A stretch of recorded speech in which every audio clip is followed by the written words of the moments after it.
तर स्थानिक स्वराज्य संस्था निवडणुकीच्या पार्श्वभूमीवर सर्वच राजकीय पक्षांनी कंबर कसलेली आहे। यावेळी मंत्री गणेश नाईक यांनी शिंदेंमध्ये सुरू असलेल्या वादामध्ये राऊतांनी आता उडी घेतली आहे। पाहूया। शिंदेंना सीएम पदाची लॉटरी लागलेली। गणेश नाईकांचे पुन्हा शिंदेंना चिमटे। लॉटरी नाही मटका, राऊतांचा झटका। राऊतांच्या टीकेवर महायुतीचा पलटवार।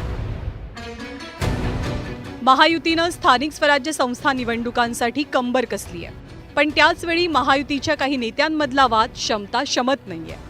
असाच एक जुना वाद आहे भाजपचे ज्येष्ठ नेते आणि वनमंत्री गणेश नाईक आणि एकनाथ शिंदेंमधला। याच वादात गणेश नाईकांनी पुन्हा एकदा नवी फोडणी दिल्याचं पाहायला मिळालंय। पालघरमध्ये बोलताना वनमंत्री गणेश नाईकांनी एकनाथ शिंदेंच्या मुख्यमंत्री पदावरनं टिप्पणी करत चिमटे काढले। शिंदेंना मुख्यमंत्री पदाची लॉटरी लागल्याचा टोला लगावत पुन्हा एकदा नाईकांनी शिंदेंना लक्ष्य केलं। एकनाथ शिंदे पण ऐकला का? आता बाब असे की प्रत्येकाच्या नशिबाची लॉटरी लागते का त्याला? आणि एकनाथ शिंदे लॉटरी लागते, आनंद आहे त्या गोष्टी।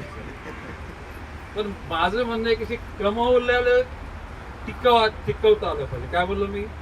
किती कमवलं त्याच्यापेक्षा नाही, किती कमवलं आणि कसं कमवलं आणि कसं टिकवलं हे जनसामान्याची नजर असते। आता भाजपनं शिंदेंना चिमटा काढलाय म्हटल्यावर राऊत कसे शांत राहणार? राऊतांनीही नाईकांच्या सुरात सूर मिसळत शिंदेंवर पलटवार केला, पण राऊतांनी लॉटरी नाही तर मटका लागल्याचा घणाघात केला। ते मुख्यमंत्री झाले, उपमुख्यमंत्री झाले, लॉटरी हा प्रतिष्ठित शब्द आहे। महाराष्ट्र सरकार सुद्धा कधी लॉटरी चालवत होतं, पण आजही महाराष्ट्रामध्ये बेकायदेशीर मटका सुरू आहे। आजही महाराष्ट्रात बेकायदेशीर मटका सुरू आहे।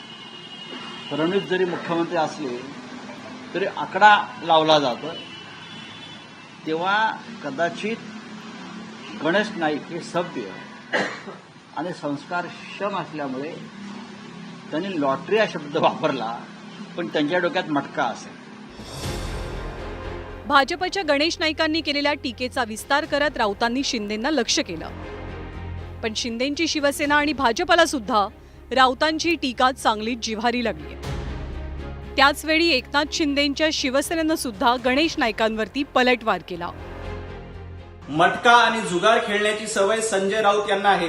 2019 साली सत्तेचा जुगार तुम्ही काँग्रेस सोबत खेळला आणि जेव्हा लोकांनी बहुमतानं महायुतीला देवेंद्रजी फडणवीस यांना मुख्यमंत्री करण्यासाठी बहुमत दिलं होतं, तुम्ही काँग्रेस सोबत जाऊन सत्तेचा जुगार खेळला, परंतु 2024 साली लोकांनी तुमचा हा जुगार मोडून काढला, तुमचा मटका फोडून टाकला आणि भारतीय जनता पार्टीच्या नेतृत्वात देवेंद्रजी फडणवीस पुन्हा मुख्यमंत्री झालेत। खरं म्हणजे या राज्यामध्ये 2.5 वर्षामध्ये जे मी मुख्यमंत्री म्हणून काम केलं, एक टीम म्हणून काम केलं, ते राज्याला माहीत आहे।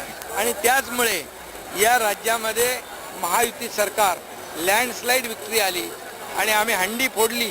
ती कमी थर लावले नाही, 232 थर लावून हंडी फोडली। ही विकासाची हंडी आहे आणि 232 आमदार या महाराष्ट्राच्या इतिहासात कधी आले नव्हते। सत्ताधाऱ्यांनी राऊतांना लक्ष्य केलेलं असलं तरी लॉटरी वादाची सुरुवात भाजपच्या गणेश नाईकांनीच केली आहे। त्यामुळे महायुती एकसंध दिसत असली तरी ठाणे आणि नवी मुंबईतल्या नेत्यांमध्ये अजूनही अंतर्गत संघर्ष सुरू असल्याचं स्पष्ट झालंय। त्यामुळे नाईक आणि शिंदेंमधल्या राजकीय संघर्षात पुढे काय होतं, गणेश नाईकांच्या टीकेचे आगामी काळात कसे पडसाद उमटतात हे पाहणं महत्त्वाचं असेल। शरद जाधव, न्यूज 18 लोकमत, मुंबई।